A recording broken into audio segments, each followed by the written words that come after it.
வணக்கம். சுப்ரீம் செய்திகளுக்காக இரா செல்வமணி. இன்றைய முதன்மை செய்திகள். காங்கிரஸ் கட்சி சார்பில் அகில இந்திய அளவில் டெல்லியில் நடைபெற்ற எஸ்ஐஆர் பற்றிய ஆலோசனை கூட்டம். புதுவை காங்கிரஸ் தலைவர்கள் பங்கேற்பு.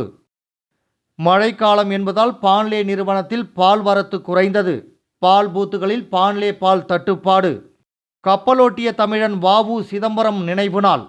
புதுவை அரசு சார்பில் அனுசரிப்பு. வ.உ.சி. சிலைக்கு அமைச்சர்கள், சட்டமன்ற உறுப்பினர்கள் மாலை அணிவித்து மரியாதை. ஐயா மாரியப்பனார் சுந்தராம்பாள் அறக்கட்டளை சார்பில் விருது வழங்கும் விழா. சாதனையாளர்களுக்கு விருது வழங்கிய முதலமைச்சர் ரங்கசாமி. எஸ்ஐஆர் குறித்து அகில இந்திய அளவில் காங்கிரஸ் கட்சி சார்பாக நடைபெற்ற ஆலோசனை கூட்டத்தில் புதுச்சேரியை சேர்ந்த காங்கிரஸ் கட்சி தலைவர்கள் கலந்து கொண்டனர். எஸ்ஐஆர் குறித்து தொடர்ந்து காங்கிரஸ் கட்சி சார்பாக நாடு முழுவதும் பொதுமக்களிடையே பல்வேறு விழிப்புணர்வுகள் நடத்தி வருகின்றனர். அந்த வகையில் டெல்லியில் எஸ்ஐஆர் குறித்து அகில இந்திய அளவில் காங்கிரஸ் கட்சி முன்னணி மற்றும் முக்கிய தலைவர்கள் பங்கேற்ற கூட்டம் நடைபெற்றது. அகில இந்திய தேசிய தலைவர் கார்கே தலைமையில் நடைபெற்ற கூட்டத்தில் பாராளுமன்ற உறுப்பினர் ராகுல் காந்தி, மூத்த தலைவர்கள் பலரும் கலந்து கொண்டனர். இந்த கூட்டத்தில் புதுச்சேரியை சேர்ந்த முன்னாள் முதலமைச்சர் நாராயணசாமி, காங்கிரஸ் மாநில தலைவர் வைத்தியலிங்கம் எம்பி, காங்கிரஸ் கட்சி சட்டமன்ற தலைவர் வைத்தியநாதன் உள்ளிட்ட தலைவர்கள் கலந்து கொண்டனர். மேலும் எஸ்ஐஆர் குறித்து பல்வேறு ஆலோசனைகளும் எடுக்கப்பட்டதாக தெரிகிறது. புதுச்சேரியில் பான்லே பால் தட்டுப்பாடு ஏற்பட்டுள்ளது. புதுவை மாநிலத்தின் பால் தேவை நாளொன்றுக்கு 1,05,000 லிட்டராக உள்ளது. இதில் கூட்டுறவு பால் உற்பத்தியாளர்களிடமிருந்து 65,000 லிட்டரும், கர்நாடக மாநில கூட்டுறவு பால் சொசைட்டியிலிருந்து நாள்தோறும் 20,000 லிட்டரும் பால் கொள்முதல் செய்யப்படுகிறது. மீதமுள்ள பால் தனியாரிடமிருந்து வாங்கப்படுகிறது. மழைக்காலம் தொடங்கியுள்ளதால் பால் உற்பத்தி குறைந்து புதுவை கூட்டுறவு பால் உற்பத்தியாளர்களிடம் இருந்து 60,000 லிட்டர் பால் மட்டுமே கொள்முதல் செய்யப்படுகிறது. மேலும் கர்நாடகாவில் இருந்து பால் வரத்து குறைந்துள்ளது. இதனால் புதுவையில் பால் விநியோகம் வெகுவாக குறைந்துள்ளது. பொதுமக்களுக்கு தேவையான பால் சப்ளை செய்ய முடியாத நிலைக்கு பான்லே நிர்வாகம் தள்ளப்பட்டுள்ளது. பான்லே நிறுவன பால் பூத்துகளில் பால் தட்டுப்பாடு ஏற்பட்டுள்ளது. 100 லிட்டர் வழங்கப்படும் பான்லே முகவர்களுக்கு 80 முதல் 90 லிட்டராக குறைக்கப்பட்டுள்ளது. புதுவையில் அதிக அளவில் பான்லே நிறுவன பாலையே பொதுமக்கள் பயன்படுத்தி வருகின்றனர். அப்படி இருக்கையில் பால் தட்டுப்பாட்டால் பொதுமக்கள் ஏமாற்றம் அடைந்துள்ளனர். இதுகுறித்து பான்லே முகவர்கள் கூறுகையில், தற்போது எங்களுக்கு 10% அளவுக்கு பால் பாக்கெட் குறைத்து தருகின்றனர்.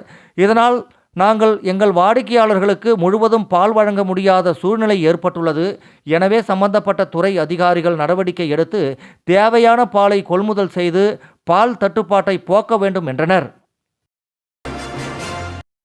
கப்பலோட்டிய தமிழன் வ.உ. சிதம்பரம் பிள்ளை அவர்களின் நினைவு நாள் புதுச்சேரி அரசு சார்பில் இன்று அனுசரிக்கப்பட்டது. கப்பலோட்டிய தமிழன் வ.உ. சிதம்பரம் பிள்ளை அவர்களின் நினைவு நாள் புதுச்சேரி அரசு சார்பில் இன்று அனுசரிக்கப்பட்டது. இதனையொட்டி புதுச்சேரி பாரதி பூங்காவில் அமைந்துள்ள அவரது திருவுருவ சிலைக்கு சட்டப்பேரவைத் தலைவர் செல்வம், பொதுப்பணித்துறை அமைச்சர் லட்சுமி நாராயணன், அரசு கொறடா ஏ.கே.டி. ஆறுமுகம், சட்டமன்ற உறுப்பினர்கள் சாய் ஜே. சரவணகுமார், லட்சுமிகாந்தன் ஆகியோர் மாலை அணிவித்து மரியாதை செலுத்தினர். புதுச்சேரி ஐயா மாரியப்பனார் சுந்தராம்பாள் அறக்கட்டளை சார்பில் மாணவர்களுக்கு பரிசும், சாதனையாளர்களுக்கு விருதும் முதலமைச்சர் ரங்கசாமி வழங்கினார். புதுச்சேரி ஜீவானந்தபுரத்தில் செயல்பட்டு வரும் ஐயா மாரியப்பனார் சுந்தராம்பாள் அறக்கட்டளை சார்பில் கடந்த 18 ஆண்டுகளாக சாதனையாளர்களுக்கு விருது வழங்குதல், நல உதவி வழங்குதல் மற்றும் அரசு பொதுத் தேர்வில் அதிக மதிப்பெண் பெற்ற மாணவர்களுக்கு விருது வழங்குதல் ஆகிய நிகழ்வுகள் நடத்தப்பட்டு வருகின்றன. 19ஆம் ஆண்டுக்கான நிகழ்ச்சி நவம்பர் 17ஆம் நாள் கிழக்கு கடற்கரை சாலையில் உள்ள ராஜராஜேஸ்வரி திருமண நிலையத்தில் நடைபெற்றது. நிகழ்வுக்கு அறக்கட்டளையின் தலைவர் மாரியப்பன் தலைமை தாங்கினார். கவிஞர் புதுவை யுகபாரதி வரவேற்புரை நிகழ்த்தினார். நண்பர்கள் தோட்டம் தலைவர் திருநாவுக்கரசு நோக்க உரையாற்றினார். சபாநாயகம் சந்திரசேகரன், ஞானசங்கர் ஆகியோர் முன்னிலை வகித்தனர். முதலமைச்சர் ரங்கசாமி சிறப்பு அழைப்பாளராக கலந்து கொண்டு மாணவர்களுக்கு பரிசளித்து சாதனையாளர்களுக்கு விருதுகளையும் வழங்கினார். மேலும் கவிஞர் புதுவை யுகபாரதி எழுதிய தலைவியை நீங்கிய தலைவன் என்ற மொழிபெயர்ப்பு நூலினையும் வெளியிட்டார். நூல் குறித்து பேராசிரியர் மணி ஆய்வு செய்தார். இவ்விழாவில் கடந்த ஆண்டு 10 மற்றும் 12ஆம் வகுப்பு பொதுத் தேர்வில் அதிக மதிப்பெண் பெற்ற மாணவர்களுக்கு பணப்பரிசு மற்றும் சான்றிதழ்கள் வழங்கப்பட்டன. தமிழ்நாடு நாடார் மகாஜன பொதுச் செயலாளர் கரிகோல்ராஜ் நாடார், கமலா அறக்கட்டளை தலைவர் ரமா வைத்தியநாதன் ஆகியோர் பாராட்டுரை வழங்கினர்.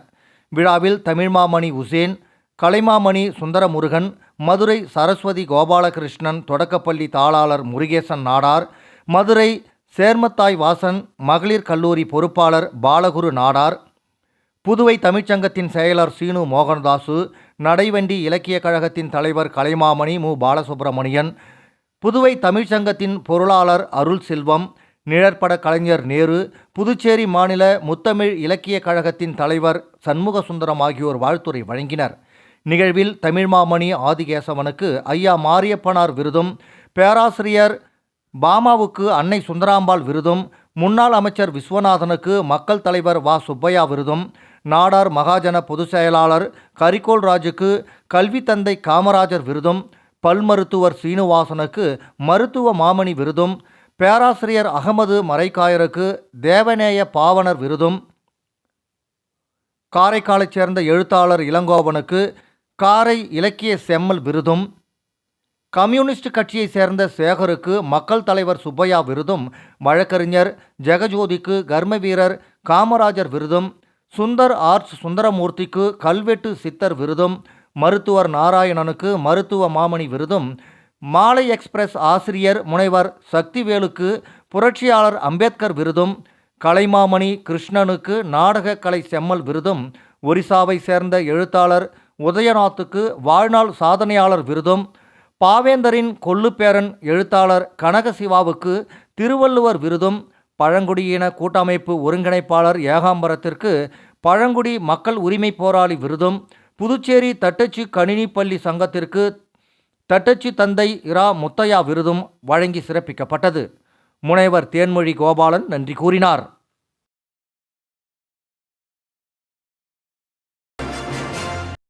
சென்னை வருமான வரி ஆணையரகம் சார்பில் வரி செலுத்துனர் தொடர்பு முகாம் புதுவை அதிதி ஓட்டலில் இன்று நடைபெற்றது.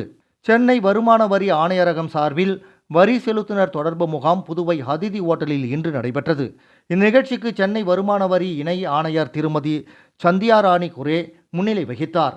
மேலும் சென்னை வருமான வரி துணை ஆணையர் கார்த்திகேயன் மற்றும் வருமான வரி அதிகாரிகள் சந்தோஷ்குமார், ஸ்ரீகாந்த் ஆகியோரும் கலந்து கொண்டனர். கல்வி, சேவை நிறுவனங்கள், வரி செலுத்துனர்கள் மற்றும் பொதுமக்கள் பெருமளவில் இந்த முகாமில் கலந்து கொண்டனர். வருமான வரி சட்டம் தொடர்பான விளக்கங்கள், சந்தேக நிவாரணம், பதிவு மற்றும் புதுப்பிப்பு நடைமுறைகள், துறை வழங்கும் சேவைகள் பற்றிய விழிப்புணர்வு ஏற்படுத்தப்பட்டது. புதுச்சேரி லாஸ்பேட்டை தொகுதிக்கு உட்பட்ட ஜீவானந்தபுரம் பகுதிகள் கனமழையால் பாதிக்கப்பட்ட மக்களுக்கு தார்பாய் உள்ளிட்ட நிவாரண உதவிகளை முன்னாள் சபாநாயகர் VP சிவக்கொழுந்து இன்று வழங்கினார். வங்கக்கடலில் உருவான குறைந்த காற்றழுத்த தாழ்வு நிலை காரணமாக புதுச்சேரியில் கடந்த சில நாட்களாக கனமழை பெய்து வருகிறது. இந்த நிலையில் புதுச்சேரி லாஸ்பேட்டை தொகுதிக்கு உட்பட்ட ஜீவானந்தபுரம் பகுதியில் பல வீடுகள் கனமழையால் சேதம் அடைந்தது. தகவல் அறிந்த சப்தகிரி அறக்கட்டளையின் நிறுவன தலைவரும் முன்னாள் சபாநாயகரான VP சிவக்கொழுந்து இன்று லாஸ்பேட்டை ஜீவானந்தபுரம் பகுதியில் கனமழையால் பாதிக்கப்பட்ட இடங்கள் மற்றும் வீடுகளை பார்வையிட்டு ஆய்வு செய்தார். மேலும் கனமழையால் பாதிக்கப்பட்ட வீடுகளுக்கு தார்பாய் உள்ளிட்ட பல்வேறு நலத்திட்ட உதவிகளை வழங்கினார். அப்போது NR காங்கிரஸ் பிரமுகர்கள் பலர் உடனிருந்தனர். விளம்பர இடைவேளைக்கு பிறகு செய்திகள் தொடரும். புது உலகம், புது வாழ்க்கை, அதை ஒரு இளவரசியை போல கடந்து செல்லணும். அதுக்கு நம்மளை அலங்கரிக்க முகல் காலகட்டத்தின் கலாச்சாரத்தை தழுவி அற்புதமான தங்க நகைகளை மெஹஃபில் கலெக்ஷனாக உருவாக்கி தருது ஜோசா லூகாஸ். மெஹஃபில், இனி மனங்களை வெல்லலாம். Mehfil, classical Mughal design jewelry from Josa Lucas. புது உலகம், புது வாழ்க்கை, அதை ஒரு இளவரசியை போல கடந்து செல்லணும். அதுக்கு நம்மளை அலங்கரிக்க முகல் காலகட்டத்தின் கலாச்சாரத்தை தழுவி அற்புதமான தங்க நகைகளை மெஹஃபில் கலெக்ஷனாக உருவாக்கி தருது ஜோசா லூகாஸ். மெஹஃபில், இனி மனங்களை வெல்லலாம். Mehfil, classical Mughal design jewelry from Josa Lucas. மத்திய அரசின் சமூக நீதி மற்றும் அதிகாரமளித்தல் துறையின் சார்பில் நஷா முக்த் பாரத் அபியான் திட்டத்தின் கீழ் போதைப்பொருள் இல்லாத இந்தியாவிற்கான பிரச்சாரம் என்ற போதைப்பொருள் பயன்பாட்டிற்கு எதிரான விழிப்புணர்வு உறுதிமொழியினை தலைமை செயலர் டாக்டர் சரத் சௌகான் வாசிக்க தலைமை செயலக ஊழியர்கள் அனைவரும் ஏற்றுக்கொண்டனர்.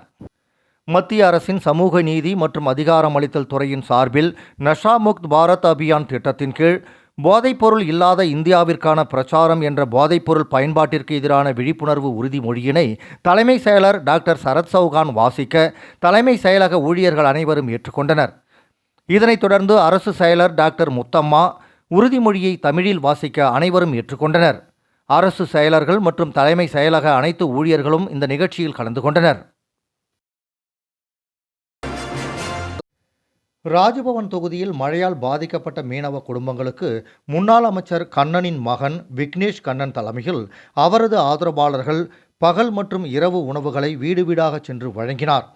ராஜ்பவன் தொகுதியில் தொடர்ந்து பொதுமக்களின் அடிப்படை பிரச்சனைகள் மற்றும் பல்வேறு உதவிகளை செய்து வருபவர் முன்னாள் அமைச்சர் கண்ணனின் மகன் விக்னேஷ் கண்ணன்.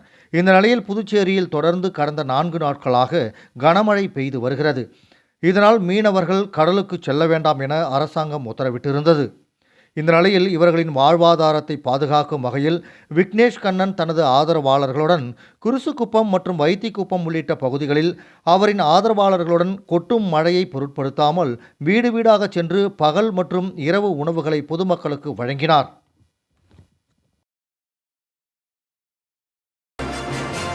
புதுச்சேரி லாஸ்பேட்டை தொகுதிக்கு உட்பட்ட ஜீவானந்தபுரம் பகுதியில் கனமழையால் பாதிக்கப்பட்ட மக்களுக்கு முன்னாள் சபாநாயகர் VP சிவக்கொழுந்து அன்னதானம் வழங்கினார்.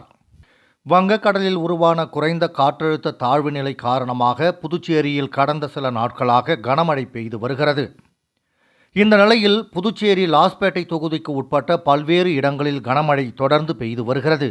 இதனால் பொதுமக்கள் வீடுகளிலேயே முடங்கியுள்ளனர். தகவல் அறிந்த சப்தகிரி அறக்கட்டளையின் நிறுவன தலைவரும் முன்னாள் சபாநாயகருமான VP சிவக்கொழுந்து இன்று லாஸ்பேட்டை, ஜீவானந்தபுரம், குறிஞ்சி நகர், சேத்திலால் நகர், மடுவுப்பேட்டை, டோபிகண்ணா ஆகிய பகுதிகளில் கனமழையால் பாதிக்கப்பட்ட இடங்கள் மற்றும் வீடுகளை பார்வையிட்டு ஆய்வு செய்தார். மேலும் கனமழையால் பாதிக்கப்பட்ட மக்களுக்கு அன்னதானத்தை இன்று வழங்கினார். அப்போது NR காங்கிரஸ் பிரமுகர்கள் பலர் உடனிருந்தனர். காங்கிரஸ் கட்சி சார்பில் அகில இந்திய அளவில் டெல்லியில் நடைபெற்ற SIR பற்றிய ஆலோசனை கூட்டம். புதுவை காங்கிரஸ் தலைவர்கள் பங்கேற்பு. மழைக்காலம் என்பதால் பான்லே நிறுவனத்தில் பால் வரத்து குறைந்தது. பால் பூத்துகளில் பான்லே பால் தட்டுப்பாடு. கப்பலோட்டிய தமிழன் வ.உ. சிதம்பரம் நினைவு நாள். புதுவை அரசு சார்பில் அனுசரிப்பு. வ.உ.சி. சிலைக்கு அமைச்சர்கள், சட்டமன்ற உறுப்பினர்கள் மாலை அணிவித்து மரியாதை. ஐயா மாரியப்பனார் சுந்தராம்பாள் அறக்கட்டளை சார்பில் விருது வழங்கும் விழா. சாதனையாளர்களுக்கு விருது வழங்கிய முதலமைச்சர் ரங்கசாமி. இந்த செய்தி அறிக்கை இத்துடன் நிறைவு பெறுகிறது. வணக்கம்.